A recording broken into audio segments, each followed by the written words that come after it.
here's the problem. The word Emunah we translate as faith. Faith or belief. And the problem is that that word means something that you cannot know. That's what it means. The English word belief means something blind. It means a leap of faith, blind belief, blind faith, something that cannot be known. That's what the word means. The fact that you're sitting in front of me is something I know. It's not something that's appropriate to call belief. What's on the other side of this wall? We have to talk about belief. I don't have direct experience of that. So the word faith means something that is not known. And the fundamental question to ask is the object of our emunah, of our, let's call it faith, is it something that can be known or not? And if you bring it right down to the most basic question of all, it is the question about God's existence. Does Hashem exist or not? That's a legitimate question. All our commentaries are not afraid to deal with that directly. And that is the place to begin. The question is, can you know that Hashem exists or can you not? If you can know it, we should talk about knowledge. If you cannot know it, why should I believe it? Is the question clear? Anyone? If this is something that can be known, then we should talk about the pathway to getting the knowledge. It's true you might not start knowing it, but any field of inquiries like that, any professional field, you might start out taking it on some sort of faith until you get a professional knowledge, but we don't call it belief. When I began studies as a medical student, the first time I was introduced to actual clinical studies, so they took me into a ward, and a patient was sitting on the bed, and they said, put this thing in your ears and listen to his heart. So I did that, and I put it on his chest. I couldn't hear the heart. Could not hear a heart. I heard my fingers creaking. I heard the buses going by in the street. Couldn't hear the heart. I thought, I'm going to be a doctor. I never knew he's got a heart. But as the years go by and you pick up experience, you begin to gain the knowledge. If I do that today, I can hear that heart perfectly. In fact, I don't hear anything else. I can picture the valves. I can see exactly. That's professional experience. And many fields are like that. So even though you may not start off knowing or having the knowledge, you move towards it and you call it knowledge. So if there's a program of study, of investigation, that can take you to knowing that Hashem exists, then we should talk about knowledge. If we have to talk about belief, it means something we can't know. And then the real problem is, why should I commit myself to something that cannot be known? If it's some sort of a blind leap, why should I do that? Why should I commit my life and maybe have to die one day for something that cannot be known? So that's the question. That's the question. Now, let's put this in context, because we live in a Western ethos where faith is exactly something that is blindly believed. The Muslim world has a different issue here. If we get time, we'll talk about that. But the Christian context that we find ourselves in, that world defines faith exactly as something that's a personal belief, a personal commitment. There's some sort of a leap of faith. There's a personal commitment. And logic is not the issue. I'll give you an example. Some time ago, I was flying from London to South Africa, a long overnight flight, and sitting next to me is a man who tells me that he's an Episcopalian charismatic preacher. Don't ask me what it is, but definitely Christian. Okay. And he spent the flight trying to convert me to Christianity. Okay. About 2:30 in the morning, he tried to show me that the founder of Christianity could fulfill the requirements for being the Messiah. He could be the Mashiach. Why? Because one of the critical characteristics that he needs is that he's descended from the house of David.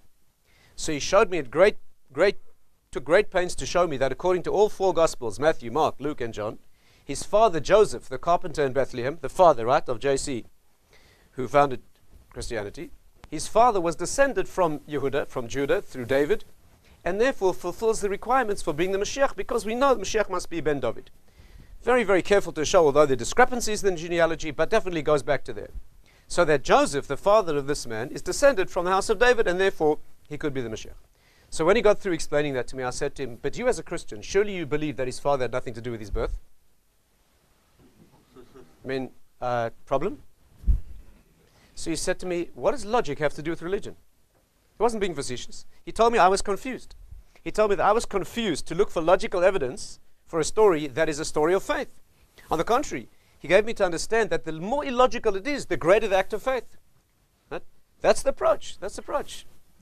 The approach is that there's a personal commitment here. It's not based on rigorous verification.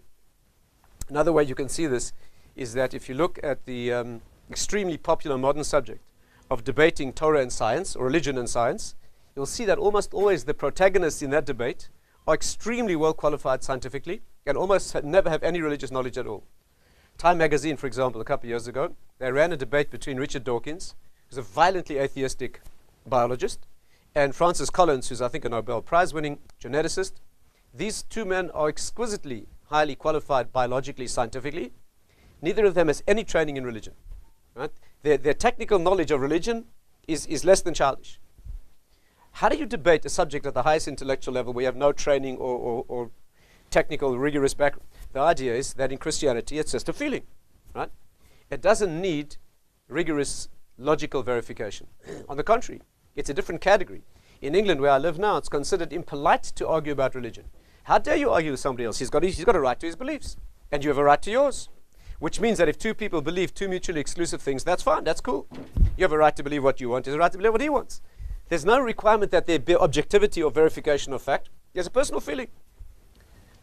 One very nice way to see this is that here in Yerushalayim a few years ago, they had a debate between science and religion, and the scientific speakers were world famous experts in science, and the religious position was taken by Rabbi Refson, who's an Englishman with a very dry sense of humor. And this is how the debate went. The first speaker was a world famous astrophysicist, unfortunately Jewish, whose great-grandfather wrote a Talmudic dictionary. But he's very assimilated individual, and he argued the atheistic position. And he began his debate like this. He said, ladies and gentlemen, I don't know much about religion. First of all, can you imagine beginning a debate that way? You've been invited to Yerushalayim to speak at an international level on a subject, and your opening statement is you actually don't know anything about the subject. In which field would that be acceptable? But anyway, he began like this. I don't know much about religion, but I think it can be summed up as do unto others as you would have them do unto you. And on the basis of that assumption, he gave his talk. Rabbi Refson was the second speaker. He got up and he said, ladies and gentlemen, I don't know much about astrophysics, but I think it can be summed up as twinkle, twinkle, little star. You know, if you're going to debate a subject and talk about it, you ought to know it. But when it comes to religion, that's not a requirement. That's very telling and very important to understand. In Jewish thinking, that's ridiculous. Right? To our way of looking at the world, the subject doesn't begin unless it's rigorously verified and stands on very strong evidence. So let's try to define a Jewish approach to this subject. And I think it goes like this. We claim that you can know that Hashem exists. And then all the spin-off concepts that come from that, giving of the Torah, uniqueness of the Jewish people, all of those things. But it begins with knowledge that Hashem exists. And our claim is that you can know that. In fact, you ought to. The Rambam says the mitzvah is to know God. That's our claim. And that leaves us with two questions. One is, how do you get the knowledge? If our claim is that you can know that Hashem exists, then the first question is, how do you get the knowledge? And the second is, why call it faith? Why call it Emunah if that means blind relationship?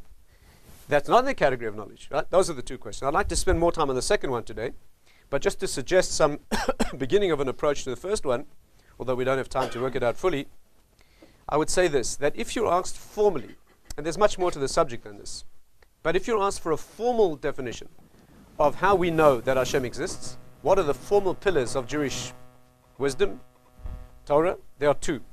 One is that we met him personally. We met him personally at Sinai. And that has a subsection, which is obviously how can I rely on the story of that, the transmission of that story, since I wasn't there personally. But the first pillar of knowledge is that we have a personal experience of God.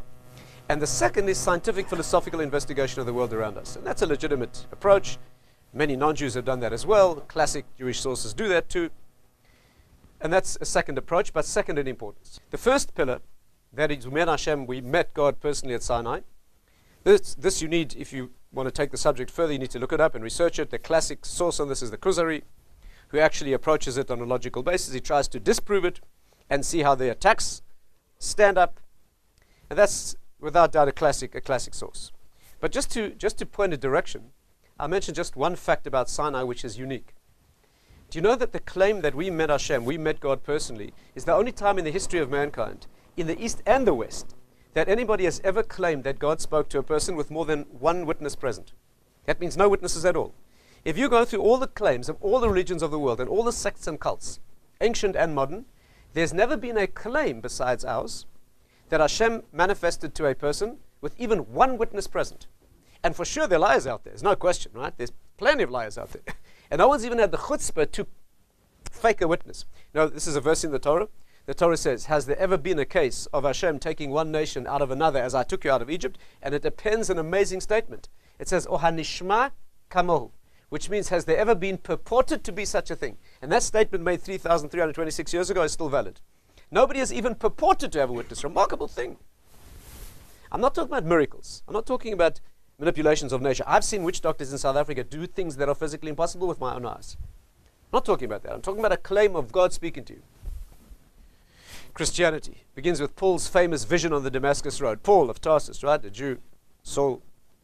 He came back and he told the Jews that God had spoken to him. And they said, and who witnessed this with you? And he said, no, it was personal, private revelation. Not good enough for us. Muhammad came out of his tent. Allah spoke to me and here's the Quran. And who witnessed this revelation? Private. Not good enough for us. You can go to Utah. Utah? In 1880, a fellow woke up, Joseph Smith, and he said God spoke. And hundreds of thousands of people follow that. Right? On the testimony of one individual with no corroboration. We are the only incident. Amazing claim. We claim that millions of people, 3.6 million Jews, 7.2 million if you include the Egyptian converts, millions of people who witnessed the same thing. It's a remarkable claim. But I think more relevant is what bothers most, I think, modern people more, is how can you trust the story? You're talking about a story transmitted through innumerable generations through the mists of time, and there's no way it could be accurate. If I whisper something in your ear, and you whisper it in his, and you whisper it in his, by the time it gets around to you, it has nothing to do with the original story. You can show that easily. So how can we trust a story that's been transmitted through countless tellings? Is there any way that it could be accurate? The usual way this claim is made by the anti-Semitic sources on this. They say, it was probably a band of nomads, some Arabs, Abrahamic family in the desert, probably smoking something very good. They're having, experiences. And that sort of that type of experience was embellished over time, and today it's the Torah. That's the claim. The claim is it was probably some sort of charismatic experience, very small, and it got amplified and embellished. That's a ridiculous claim. And when someone makes that claim, you need to know how to answer it. And the answer is this. First of all, do you know that if you call, let's take a round number and call Sinai 3,200 years ago, and if you call a generation 40 years, which is enough time for people to tell their children and even people to tell their grandchildren, which is a mitzvah, 40 divides into 3,200, how many times? Only 80. We're only talking about 80 generations, and we know exactly who they were. The Rambam, in his introduction to the Mishnah, lists the leader of every single generation from Sinai to his day. Not only do we know who they were, we have the original writings in every case. And in most of those cases, we have the original parchment. For example, if you go right here in Yerushalayim, you go to the Dead Sea Scrolls. The Dead Sea Scrolls are at least 2,000 years old. There's a fragment of every book of the Torah there except for the Megillah of Esther. Right? Amazing thing. Rabbi told me that he took his children there and his 10-year-old climbed up on a box and he looked into a glass case and he started reading a scroll of Isaiah that's 2,100 years old. He said, Abba, we learned this 10 days in school. Rabbi said the real miracle is that the kid remembers what he learned 10 days ago in school. But here's a child in the modern era reading a scroll of Yeshaya that's exactly a parchment, not just the same copied text, the same. Right? I have an amazing, I live in England now. A few months ago I had the amazing privilege of going in to see the Cairo Geniza. Do you know about this? Amazing in 1896 in Fostat in Cairo, they were redecorating the shul. And the fellow plastering the wall found a soft spot, and he found himself in a room that hadn't been opened for a long, long time. And in this room, they found 200,000 documents that the community had been keeping for 1,600 years. You're talking about pieces of Sifrei Torah, you're talking about Sidurim, you're talking about Ksubas, you're talking about Hechsherim on cheese, given to Karaite. Unbelievable things. I held in my own hands a piece of a Sefer Torah written in the year 600. 600, before Islam became a religion. Unbelievable thing. You're talking about, there's business letters of Rav Yosef Karo there with his signature. There's letters of the Arizal. There are 400 ksubas. There's a hechsher on cheese given to a Karaite manufacturer in Cairo just before the Rambam arrived. And they made him swear, the rabbis in Cairo made him swear on a Sefer Torah because the Karaites didn't accept anything later. Right? And the Rambam put a stop to that. You see that stops immediately the time that he arrives. Unbelievable thing. I held in my hands a siddur of a child written in the year 1150. It's the only thing in color, by the way. The rest is regular parchment. This is a beautiful colored siddur. And on the first page, the child has practiced Aleph, Aleph, Aleph, base, base, base. And then here's a little picture of himself on his camel. You're talking about documents you can hold in your hands going back to the year 600, which are exactly... You're talking about a chain of transmission where we can pinpoint every step and we have complete corroboration. Do you know that the difference between an Ashkenazi and Sephardi Sefer Torah is one letter? The word dakais, it's spelled with an aleph with a hey. It's not bad for 3,200 years. So you're talking about Jews all over the world sitting down to a Pesach Seder, telling their children, first of all, can you imagine all Jews agreeing?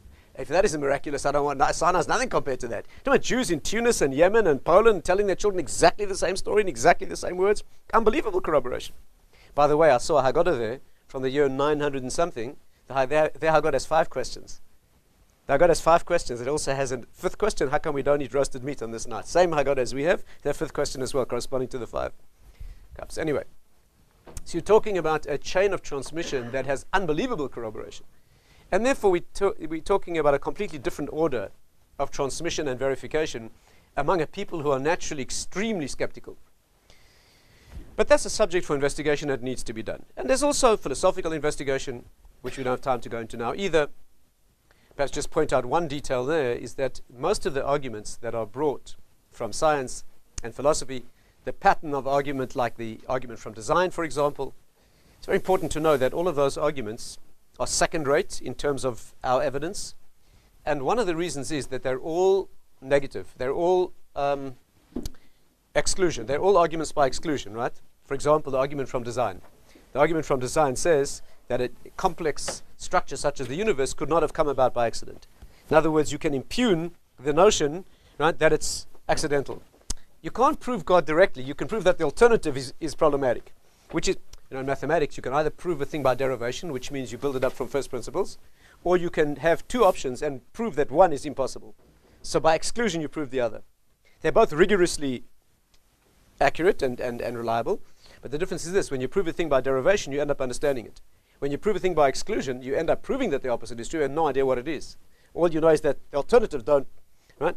And if there's a leap of faith, perhaps that's where we should begin thinking about it. But be that as it may, we claim that it's a rigorous study that is necessary. One needs to investigate this, and our claim is that this ought to be a knowledge and not a belief. By the way, it's critical to understand that when we talk about knowledge, we do not mean absolute knowledge.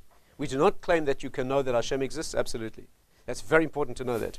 And the reason is because the human mind is not capable of absolute knowledge. It's not because the evidence is weak. It's because you can never know anything absolutely. All you can ever have is good enough evidence. You can never have knowledge. I mean, I'll give you a simple example. Let me ask you a question. Are you awake right now? I mean, those of you who are. Are you awake right now? Yes. Okay. Are you sure? Okay. Are you absolutely sure? No. You might be back in your room dreaming that you're listening to a wonderful talk on the subject of Emunah, and you think you're awake. When you dream, you think you're awake. That's why you can go through ecstasy in a dream or abject terror. If you knew it was a dream, you wouldn't be terrified. Right? So you can't even know you're awake. The famous philosopher Russell proved that you can't even prove that the world is more than 5 minutes old. Maybe the world popped into existence 5 minutes ago with all your memories in place. I mean, these things shouldn't bother you. If they bother you seriously, you need therapy. But, the point is that from a formal point of view, rigorous, analytical, philosophical point of view, you can never know anything absolutely. All you can ever ask for is good enough evidence, right? And important things, life and death things, like flying on a plane, you trust a pilot, you trust a surgeon, you do something really dangerous like get married. I mean, whatever it is, you never have absolute knowledge. Somebody who says, Rabbi, I accept 95% evidence in the rest of my life, but in religion I want 100%, I cannot deliver the goods. I can't satisfy that request. If the person asks me for evidence as compelling as other areas, I can begin to deal with it. By the way, the Ramban says that the evidence we have in religion is not as good as it is in mathematics and engineering. He says that openly in his introduction to the work on the Balamor. So when it comes to theological knowledge, we're talking about a knowledge that is called compelling evidence, and an honest person will predicate his actions on evidence as compelling as he predicates other actions. That's an honest person, we can deal with him. But a person who wants 100% and he knows that his mind's not capable of 100 in other areas, that we can't do. And therefore we're talking here about a working knowledge. And by the way, for those of you involved in outreach, I think it's a serious mistake when people advertise, come to my seminar, my outreach seminar. You walk in on Friday afternoon as a skeptical, cynical atheist, and you walk out Sunday night as a fanatic, extreme, right-wing person blow-drying his payers. I think that's a mistake, because I think when people advertise proof and they don't deliver, they leave people worse off than they were before. I don't think we should be advertising proof. We should be advertising compelling evidence, right? Our evidence is excellent, amazing. But to advertise proof and then leave a person walk out feeling it wasn't completely proved, I think there's a mistaken agenda, and I don't think does anyone any good personally. So part one, we claim that Hashem's knowledge can be known, and there's an agenda of work that needs to be done to get to that knowledge. But I'd like to spend the time we have this morning on something else, and that is, why do we call it faith? And this requires concentration, because this is not familiar territory. If our approach is based on rigorous study and coming to know in a way where the evidence is as good as other fields of human inquiry, then why do we call this faith? And the answer is this. The word Emunah is not translated as faith. We translate it as faith because we live in a Christian world. So our language is redolent with the values of a culture. Language isn't only a way of communication, it's also something that steeps you in a culture. And so when we say faith, when we translate Emunah as faith, we do like the King James Bible. So we have in our heads a Christian kind of a faith. That's a wrong translation. Here's the right translation. This will take you much further. The word Emunah should be translated not as faith, but as faithfulness. It doesn't mean faith, it means loyalty. Emunah means ne'eman, to be loyal. It means to know something and then be loyal to the knowledge. First of all, textually. When you get time, go through the text of Tanakh and find the times when the Torah used the word Emunah and see honestly how it can be translated. Moses holding his hands up, right? Moshe Rabbeinu holding his hands up in the battle against Amalek. As long as his hands are up, we win the battle. When his hands sink, we lose the battle. And the Torah says, V'hayu yadav emunah ad bahashamish. His hands were emunah till the sun went down. His hands were faith. It's impossible to translate that way. His hands were faithful. They stayed put. Emunah means a tenacious loyalty, an attachment to duty that doesn't move. It doesn't mean blind belief. What's that worth? Hashem is speaking to Avram. And during the conversation it says, V'hemin b'Hashem. And the King James Bible says it means, and he believed in God. Abraham believed in God. A prophet doesn't believe in God. He knows. He's speaking to him. It means he was loyal to this God, even when asked to kill his own child. We're not talking about blind belief. The Medrash says that when God created the world, the Medrash says, He'emin ba'olamoi u'broi. God believed in his world and created it. God believed in his world. That means he believed. It means he was loyal to the project. There was an aspiration and a definition of destination, and he did it all the way through. Emunah means to be ne'eman. It means to be loyal. It doesn't mean blind belief. Let's think about this. How does this work? That means you get a knowledge, and then there's a loyalty to the knowledge that's required. But why? What fool would see a direction clearly, see all the evidence, and have it as clear as it gets in the human capacity, and then completely ignore it and walk in the opposite direction, completely betraying the truth that he knows? Who would do that? What fool would do a thing like that? And the answer is you, with all due respect. Because we are built in that way. We are built in such a way that you can know a thing clearly and completely betray it and walk in opposite direction. The Greeks in classical Greek thinking, they called this the problem of akrasia. Akrasia means the gap between the head and heart. Right? In old philosophical language, it was called incontinence. It means inability to hold the project all the way through. There's a gap between the head and the heart. There's a fundamental thing to understand. There's first of all the head that needs to gain clarity, and there's a second work of character that needs to take that clarity all the way through into action, and it's a completely separate agenda. We built in such a way that we can see a thing clearly and completely. I'll give you an example. I see a lot of dubious faces. Ever tried dieting? Here's how a diet works. On the one hand, there's your clarity, right? You see the direction, see you have to go, self-image, next summer on the Frum beach, self-respect, relationships, like clear. And you know exactly what you have to do, and if you do it, you'll get there. Would you call that a clear vision? Clear, strong motivation, clear vision? And on the other hand, there's this little chocolate wedge thing with a bit of cream and a cherry, which represents 10 seconds of pleasure, during which you'll feel like an idiot. And a minute later, you're looking at a plate that is licked clean. There's not even a lick of chocolate. How did that happen? How did that happen? You had an agenda. You had a clarity. You knew exactly what you had to do. The alternative was absolutely, pathetically, ridiculously childish. How did you fall for that? You know, when I was a junior intern in surgery, one of the first patients I ever had in the hospital where I was working was a patient with Berger's disease. This disease is an exquisite sensitivity to nicotine in cigarette smoke. People who have this disease, if they smoke, their blood vessels close down. First their fingers fall off, then their hands fall off, and there are multiple amputations. There's not one recorded case in a non-smoker. This man was a 45-year-old highly intelligent engineer. He was smoking. He came into our ward because his leg was blue. The main artery supplying his leg had been closed. He had 4 black toes we had to cut off that day. And this man knew that if he carried on smoking, we have to cut his leg off. He knew more about the disease than we did. The man carried on smoking, and 3 weeks later, we were forced to do an above-knee amputation. The next time I saw him, I was a senior intern in surgery, and I remember seeing him being wheeled down the hospital corridor in a wheelchair with no legs, smoking, on his way to losing an arm. By the way, when I mentioned this to a colleague in New York, he told me he's got a friend who's a vascular surgeon. He had a patient like this. When he lost his second arm, he had them rig up some wire on the wheelchair so he could carry on smoking. But you're talking about, let's look at the thinking clear. Leg, cigarette. Cigarette, leg. Throw away the cigarette, leg, live, man, husband, father, walk, leg. Or 30 seconds of pleasure during which you'll feel the cold hand of death. How could you get that wrong? How could you get that wrong? And the answer is it's a long way from here to here, or here, wherever the problem is. There are two efforts of character that are required. One is tenacious attachment to the study program to get it clear. Clarification, verification, corroboration, examination of evidence. But that's not enough.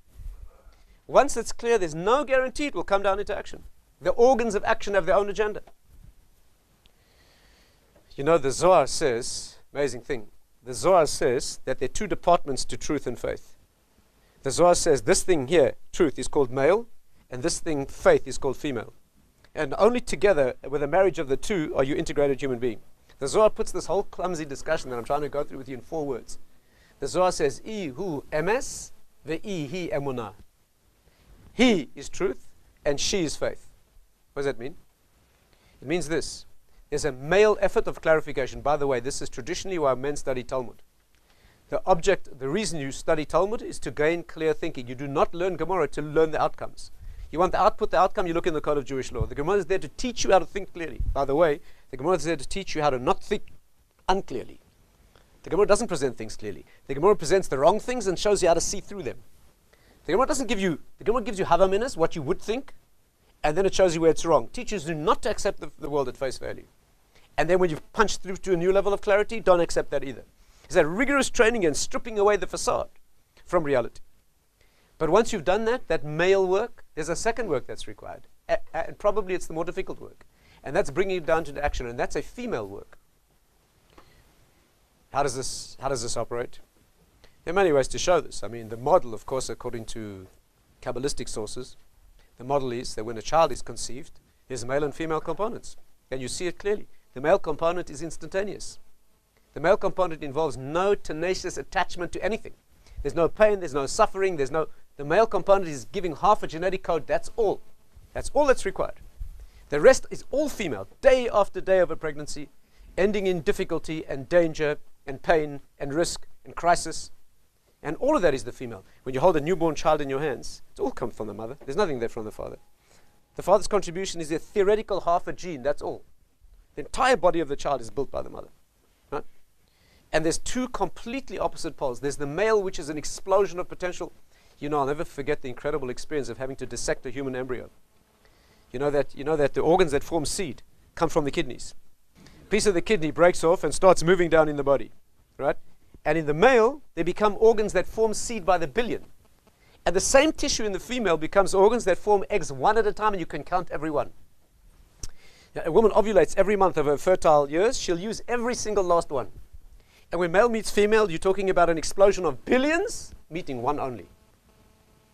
The beauty of the male is endless energy. The curse of the male is only potential.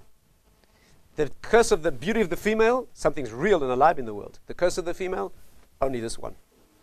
All the rest has died. Complete opposite poles, nothing in common at all. Maleness, a point of origin. No hard work required at all. No staying power at all. Energy, potential. And female is the long road of the work that's done with all the pain and difficulty. That tenacious attachment to a project that takes it all the way through to fulfillment. That's the female. You know, it's an amazing source on this. You know, the Aruch. The Aruch is our old Talmudic dictionary. Rashi quotes it. The Aruch puts it like this. You should look this up. The Maharal has a fantastic analysis of this Aruch. Very straightforward, simple Hebrew. And he says this. We won't have time today to go through it fully, but just to point the direction. The Aruch puts it like this. It's an incredible source. Look it up in the Siva Emunah. The Aruch says there was a young woman who went to visit her father. She was dressed in her finest and she was wearing her jewelry. Every detail here is critical, but just the general gist of this. This is called the story of the bor and the chulda. The bor and the chulda. The bor is a pit in the ground, and the chulda is a wild ferret or a wild cat or a weasel, some sort of dangerous small. And by the way, the Kabbalists say that the bor and the chulda are female and male also. But without getting into that. This girl was going to visit her father, and on her journey to see her father, she strayed into a wilderness. And in that desert, she got lost, and she accidentally fell into a bor. And she was at the bottom of this pit. She couldn't climb out. She certainly would have died there. But as she cried, it so happened that a young man was walking there, and he heard her cries. He walked over to the pit, and he looked down. He saw a woman. He said, "Who are you?" She said her name. She was a Jewish girl. He was a Jewish young man. He was a Kohen, in fact. He said to her, "Are you human?" He thought maybe she was one of the Twilight Zone shading creatures of the desert, semi-human. She said, "I'm human." He said, "Make an oath. Swear." How would that help, by the way? Wouldn't Elias swear that he's telling the truth? But the dark side cannot use Hashem's name. You make sure you have to use Hashem's name. And she did. He said, "Fine, I believe you. Now, if I save you, will you marry me?" So she said yes. She didn't have much choice, did she? So he lifted her out of the pit, and he wanted to consummate the marriage on the spot. See, we're talking maleness here. You understand? This is a story of male and female. So she said, "That's not decent. That's not how we behave. I'll go back to my town and prepare for the wedding. You go back to your town and give me time to prepare. Then after enough time, you come and meet my parents, and then we'll get married." So the young man agreed. But before parting, they wanted to make a vort, right? A Jewish engagement. But to do that in Jewish law, you need witnesses. There were no witnesses. It was a wasteland. So they decided to take the only two things that were present to be their witnesses: the bor into which she had fallen, and a chulda that was running past. By the way, this is a deep subject. This is parallel to the Torah, where Moshe Rabbeinu makes heaven and earth, which are also male and female, and also non-human witnesses to the Jewish people. There's a lot to talk about here. But they promised each other that they would marry, and the bor and the chulda would be their witnesses. And they parted. She went back to her town and began preparing for the wedding. He went back to his town and forgot. It's even more humiliating than that. The Aruch says, "Kevan she'avar mipaneh," which means as soon as she was out of sight, he forgot. Sometime later, he met another woman. He got married. She became pregnant. She had a child. The child fell into a bor and died. She became pregnant again. She had a second child. Child was bitten by a chulda. And at that point, the woman turned to her husband. She said, "This is bizarre. What does this mean?" And then he remembered the story of the bor and the chulda, and he told her. And she said, "If that's true, you divorce me, and you go back and you find the woman that you promised all those years before." You see, it's a woman who's teaching him, and a woman is waiting. The Torah says he divorced her, and he made his way back to the town that he remembered the girl had said she came from. And when he entered the town, he found her father. And her father said, "Unfortunately, you can no longer see her. She's become insane. The waiting has made her insane. People go near, she shreds their clothing. She's just completely become insane." But he begged to be allowed to see the girl. He entered the room where she was. She started shredding his clothes, insane. He said to her, "Bor and chulda." She recognized him. And then she revealed to him that she'd been pretending to be insane so that nobody else could marry her because she was waiting. The Torah says they're married, they had children, they had a happy life together. But what's being taught here? Male, female. What's the male quality? Verification. Absolute verification. Let's get it clear. Let's get it absolutely clear. I want you to swear. Instantaneous gratification. Immediate results. Staying power, zero. Nothing. The female, clarification, zero. Knows no idea where she is. Wanders in the desert, hopelessly lost. Useless. Staying power, total. Unbelievable. You gave a word, you gave a commitment. It's got nothing to do with logic. What are the chances it's going to come back years later? That's not the issue. The issue is you have a commitment, and you stay with it. These are two opposite poles. The first is clarification. It works only in the instant. It's absolute clarity, as absolute as it gets. Flash of light. And then there's the darkness. You know, the Rambam says that life is like standing on a dark plain on a stormy night. You stand there beaten by the wind, lashed by the rain, hopelessly lost. And at your moment of greatest despair, unexpectedly there's a flash of lightning. And in that flash of lightning, you see the road clearer than by day. And as you see it, the light disappears. And the rest of the night is walking through the storm on memory alone of a flash of light that you once saw. The Rambam says some people see more flashes of light, some people see less, but no one walks in the light. And these are the two poles. There's the male flash of clarity, it couldn't be clearer. And then it disappears. And then there's the female work of remaining attached, of remaining loyal, long after the evidence has become very thin indeed. And that's a test of character. And only an integrated marriage between the two results in a human being worth being.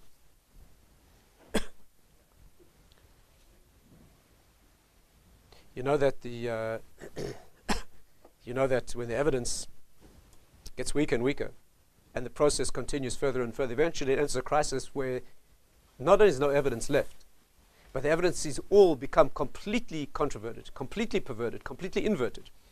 And all that's become clear is that what I committed myself to could not possibly be right. And you still have to go through that. Again, the Kabbalists showed very clearly. How does a woman give birth? The conception is no problem. And then the pregnancy continues. But finally, when she goes into labor, it looks like two people are dying. It doesn't look like birth. It doesn't look like birth. If you stepped into a room where a woman is giving birth, imagine a male, who had no idea about how women give birth, steps into a room and he sees that process going on for the first time. He'd probably call the police. I don't need therapy. I don't know what would happen. And if he had to go through it himself, he'd need therapy the rest of his life. There's no question. He'd never recover. It looks like she's dying, but the Rambam points out that it looks like the baby's dying too. Because what the child goes through in the womb, the Rambam was a doctor. You forgot this as well, but listen to this. The Rambam says this: the child in the womb lives opposite to the way a child is born. You know that? A child in the womb has 25 different conditions that he needs to keep him alive, any of which would kill him if you gave it to him when he's born. And you have conditions keeping you alive that if you gave any of those to the fetus, you'd kill him. So a child has to be born from one situation into a complete inversion of dozens of factors. A child in the womb lives underwater. He has no air to breathe. He has holes in his heart. The blood flows in the opposite direction. He has no lungs. The child in the womb has little scrunched up nubbins of tissue. All the blood going to the lungs goes in the opposite direction through one of the biggest blood vessels in the body. He's got blood vessels coming out of his liver. He looks nothing like you. He's got a different type of blood. And all of those things keep him alive in an idyllic way in that environment. And then birth begins. And this is about to be thrust out into another world. There's no question he's going to die. There's a famous work on death and dying called the Gesher HaChaim. In the third part of that work, he talks about standing at a graveside, watching someone being buried and our feelings there. And he says it's like two twins in the womb. Whereas one twin begins to be born, the remaining twin starts to mourn for his brother. No question, no way he can survive out there. He's got 10 different features in his body that are going to kill him. Little does he know that that's where life begins. That's how you should be thinking when you stand in such a moment. So this child is born, and the little kid, I've done this dozens of times as a doctor. You deliver that child, you hold the little baby in your hands, and you watch him start to die.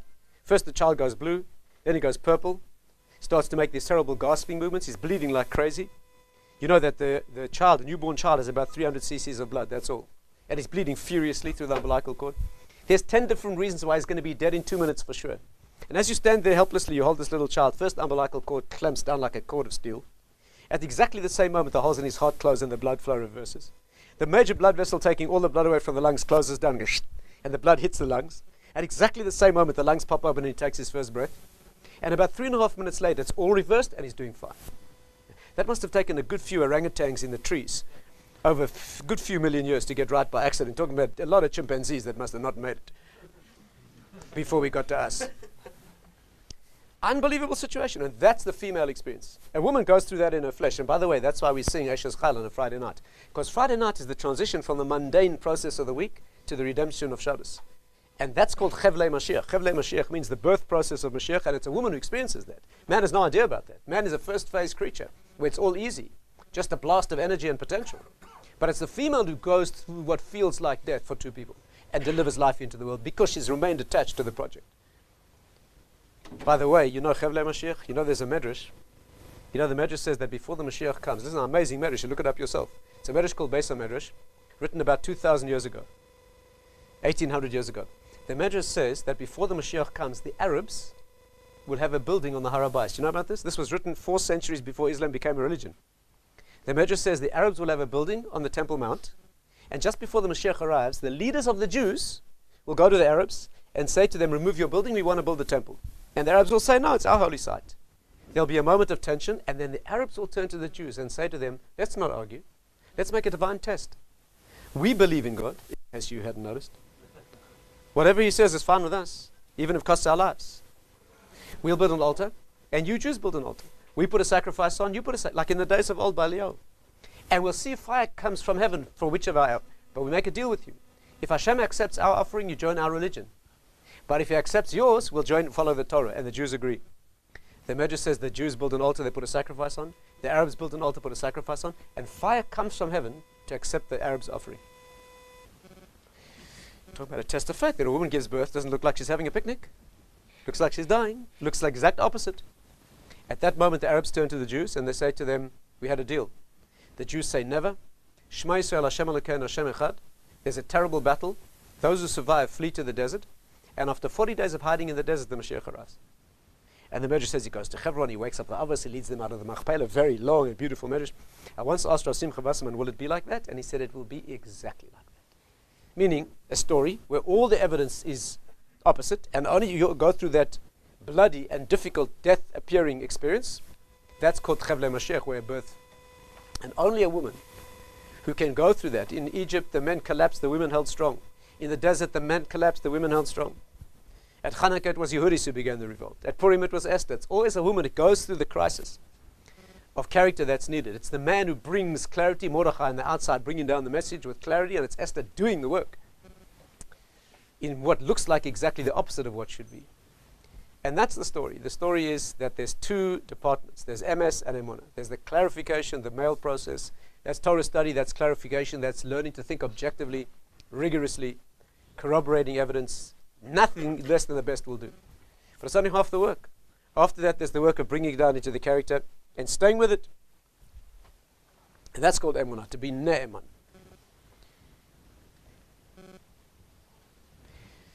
Let me finish with a story. Here's a story, and I'll leave you to think about this.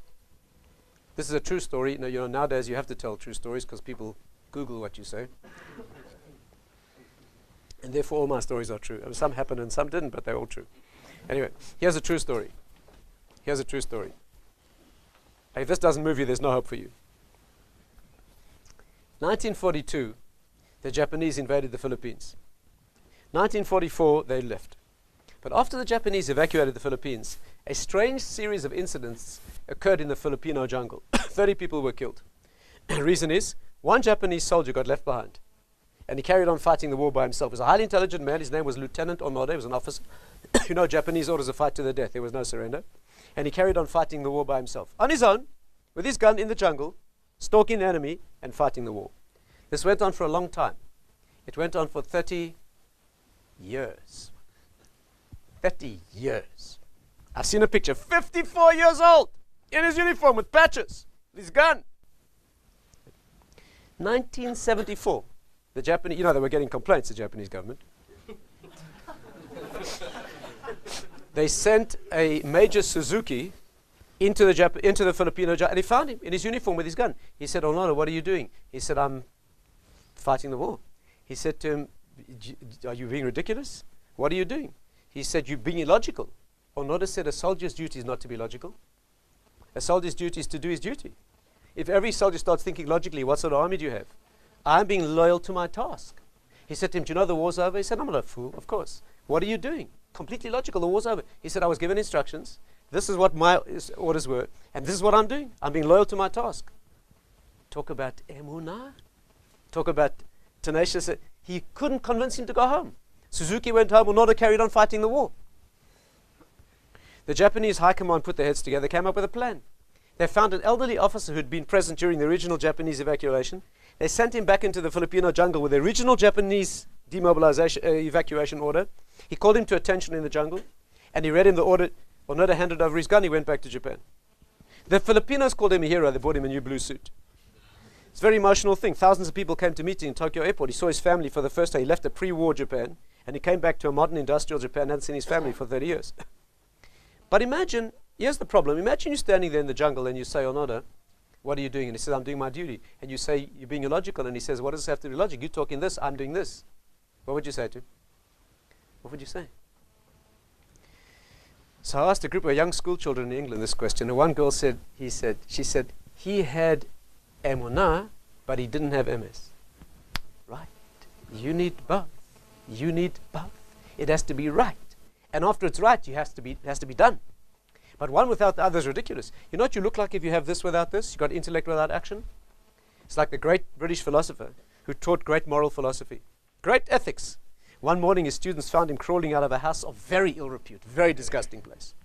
They said, Professor, you taught us such great moral principles. How can you behave so immorally? He said, why? Does a mathematician have to be a triangle? The logic and the knowledge is one thing, but hey, what do I want to do with the other? In Judaism, that's just ridiculous. And what do you look like if you have this without this? Unbelievable attachment to duty with nothing up here. Have you noticed? Unbelievable faith. Ready to die at a moment's notice, right, for the faith. But scrambled eggs up here. Very dangerous. Unbelievable readiness to die at a moment's notice with pride. Total attachment. Unbelievably tenacious attachment and commitment to the cause. But it's got to be right. And therefore the Torah agenda is the agenda of intellect and character. There's no escaping either. The agenda is intellect, not silly, superstitious emptiness, but rigorous training of wisdom and logic, examination of evidence and history, and then there's a bringing down into action. One doesn't guarantee the other. And if you can get that right, if we can get right the program of studying deeply with total commitment, without ulterior motives and vested interests, and then gain the clarity, and after that bring it down into the real, then we can produce a real birth. Thank you.